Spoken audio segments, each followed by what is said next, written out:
Una, bago natin simulan yung aking live, gusto ko muna magpasalamat sa ating Panginoon Diyos na binigyan niya ako ng kalakasan at talagang itinuturo niya. Biruin po mga kapatid, no? Lord, thank you. 3 taong kong hinahanap yung po genius na yan. At finally po, ako po'y nag-give up na at sabi ko, mahirap hanapin itong po genius na to kasi fake account. Di ba? Tama, mali? Oh, tama. Kasi fake account. Now, umalis ako sa tinitirang ko bukod sa masama yung loob ko sa pag-alis dahil napamahal sa akin yung aking mga neighbor. Dahil, alam mo na, we established good relationship in the period of 2 years.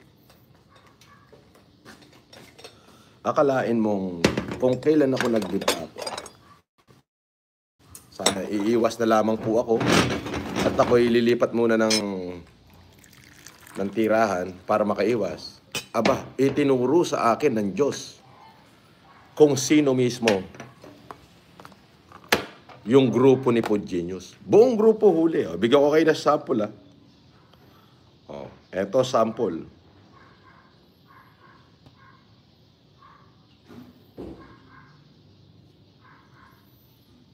Sabi ni Pod Genius, someone routed the group chat admin. Nook and wipe it clean.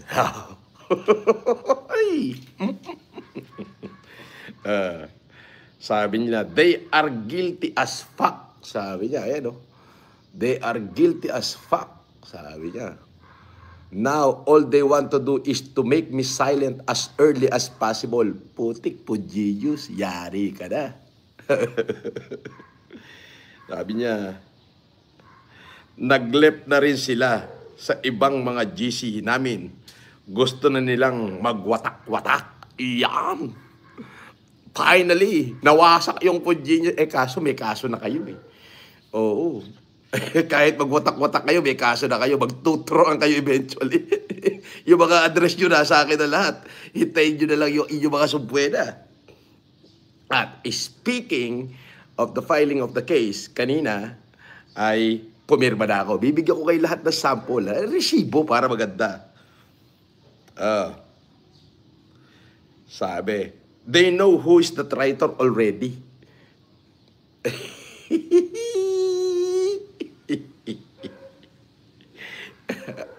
Oy. Iyon. Ako pinagpapasalamat. Biruin niyo po, 3 taon kung tinitiis yung panglalait, pangungutya, at pandadamuko ng lintik na Pod Genius na yan. Kung kailan ako umiwas, talagang doon inilapit ako ng Diyos sa pagkakataong yun.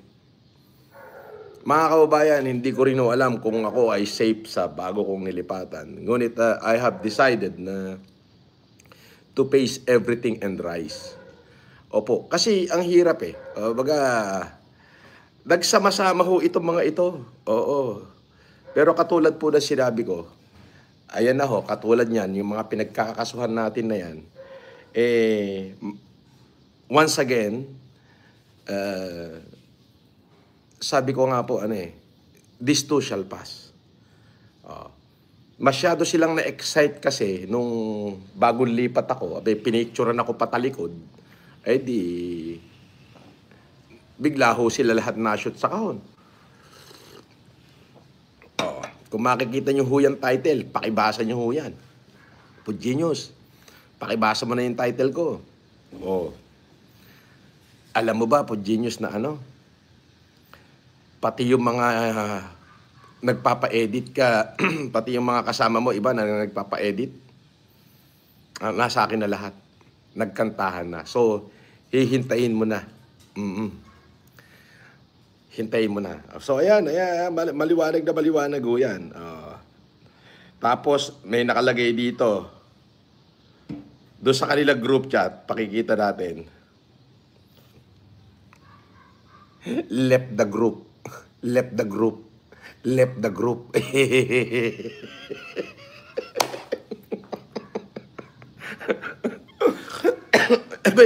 Ako po ay nagtatulog ng panghapon. Natutulog kasi ako sa hapon. mamaya ho ako ay magsuswimming. Ako ho ay tinawagan, Sir Francis, ito na ho yung kabuuan ng file. At Sir Francis, ito rin ho yung baka pwede nyo hong patawarin tong iba na to.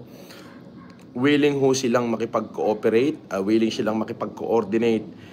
Kasi hindi po sila yung most guilty. Sabi ko akin interviewin ko at pag napatunayan at kaya nila talaga ipin down kung sino yung pinaka-original na po genius at hindi sila yung most guilty, then they are welcome to be my my witness.